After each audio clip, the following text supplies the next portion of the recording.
જૈનોના સુપ્રસિદ્ધ યાત્રાધામ પાલિતાણાના શાશ્વત તીર્થ શેત્રુંજય ગિરિવર ઉપર 6 ગાઉ પરિક્રમા ફાગણ સુદ 13 એટલે કે આજે વિધિવત જય જય શ્રી આદિનાથ ના જયઘોષ સાથે આજે સવારે 4 વાગ્યે પાલિતાણા તળેટીથી પ્રારંભ થયો હતો। આ 6 ગાઉની યાત્રામાં દેશ ઉપરાંત સમગ્ર વિશ્વમાંથી હજારો યાત્રિકો પાલિતાણા ગિરિવર 6 ગાઉની યાત્રામાં જોડાયા હતા। ધર્મમય બનેલા હજારો ભાવુકો નાના મોટા સહુ જય શત્રુંજય જય આદિનાથ જય સિદ્ધાચલ જય પાલિતાણાના પ્રચંડ નાદ સાથે યાત્રામાં જોડાયા હતા। આજના દિવસે શેત્રુંજય ગિરિરાજ પર ભગવાન કૃષ્ણના 2 પુત્રો પદ્યુમ્ન અને સાંબુમ કરોડો મુનિઓ સાથે અહીં મોક્ષને પામ્યા હતા। ત્યારે જૈન ધર્મમાં આજની આ 6 ગાઉની યાત્રા કરી મોક્ષની પ્રાપ્તિ થવાની માન્યતા સાથે આજે હજારો લોકો 6 ગાઉની યાત્રા કરી ધન્યતા અનુભવે છે।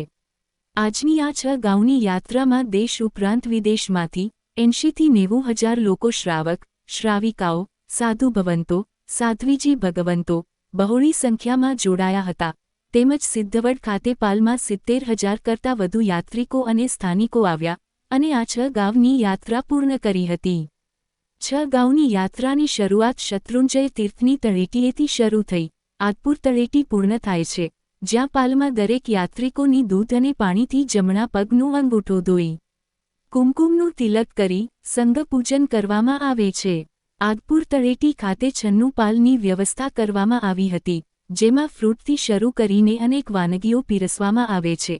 તેમજ અહીં તપસ્વીઓ માટે એકાસના બિયાસના આયંબિલની વ્યવસ્થા તેમજ શેત્રુંજય પર્વતથી આદપુર પાલ સુધી ઠેર ઠેર ઉકાળેલા પાણીની વ્યવસ્થા કરવામાં આવી હતી।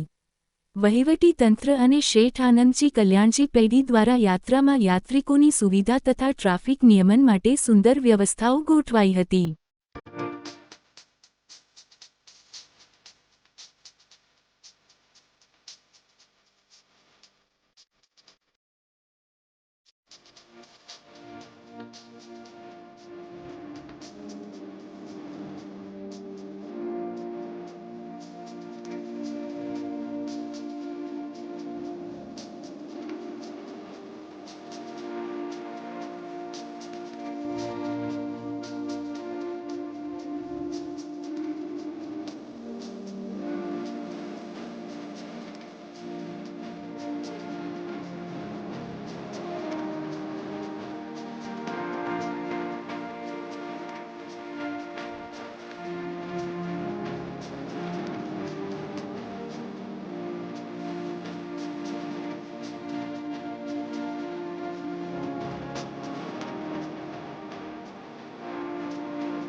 શ્રી આદિનાથ.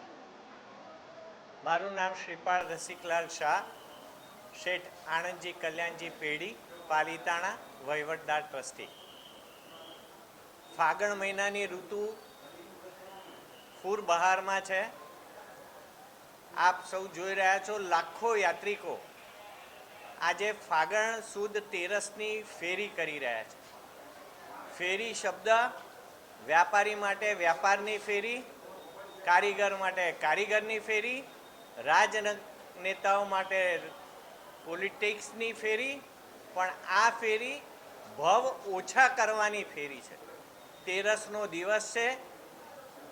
એકના બદલે 3 ગણું પુણ્ય, ગુણાકારમાં ગુણાય એવું પુણ્ય દરેક યાત્રાળુઓ પૂર્ણ શ્રદ્ધાથી પોતાના ભવના ફેરા ઓછા કરવા માટે આ યાત્રા કરે છે. આજે કોઈ અનેરો ઉત્સાહ છે અને એ ઉત્સાહમાં સાથ મળ્યો છે આપણને વન્ય પશુઓનો, ખાસ કરીને સિંહોનો. આપ જાણો છો કે છેલ્લા 3 દિવસમાં અહીંયા ઘણા સિંહોની અવરજવર વધી છે અને આજે પણ અમોને વહીવટદાર તરીકે મેનેજમેન્ટની રીતે સિંહો આવ્યાનો પણ ડર હતો, પણ આજે તેઓએ પણ આ યાત્રાની રાજ રાખીને આખા વન વિભાગને સહકાર આપીને અને યાત્રાળુઓને સરળતાથી યાત્રા કરવા દીધી છે. તે ઉપરાંત આજે અહીંયા ગાડી જે લોકો ભક્તિથી પાલ નાખ્યા છે તેમનો પણ ઉત્સાહ, સંઘ પૂજનવાળાનો પણ ઉત્સાહ એવો જબરજસ્ત છે કે જે યાત્રા કરીને પધારે છે તે બધાની સારામાં સારી ભક્તિ અહીંયા થઈ રહી છે અને એક કુટુંબની જેમ, એક ફેમિલીની જેમ આ ભક્તિ કરી રહ્યા છે. પ્રશાસનનો સુંદર સહયોગ સાંપડ્યો છે. પોલીસ વિભાગ, ફાયર વિભાગ, એસટી વિભાગ, મામલતદાર સાહેબ, બધા જ કોઈ પણ રહી ન જાય તે માટે બધા પોતાના અદમ્ય ઉત્સાહથી, ખાલી ફરજના ભાગરૂપે નહીં પણ અદમ્ય ઉત્સાહથી આ કાર્યમાં ભાગ લઈ રહ્યા છે અને તેથી જ આ યાત્રા એક અતિ સફળ યાત્રા તરીકે બહાર આવી છે. આજુબાજુના બધા ગામો અને બધી કોમો આ મેળામાં જોડાયા છે, આ યાત્રામાં જોડાયા છે. સૌનો અમે ખૂબ ખૂબ આભાર માનીએ છીએ અને બધા પોતાની યાત્રા પૂર્ણ કરી આદેશ્વર દાદાની ભક્તિ કરી અને મોક્ષના માર્ગે પોતાના આત્માની ઉન્નતિ કરે તેવી ભાવના સાથે વિરમીએ.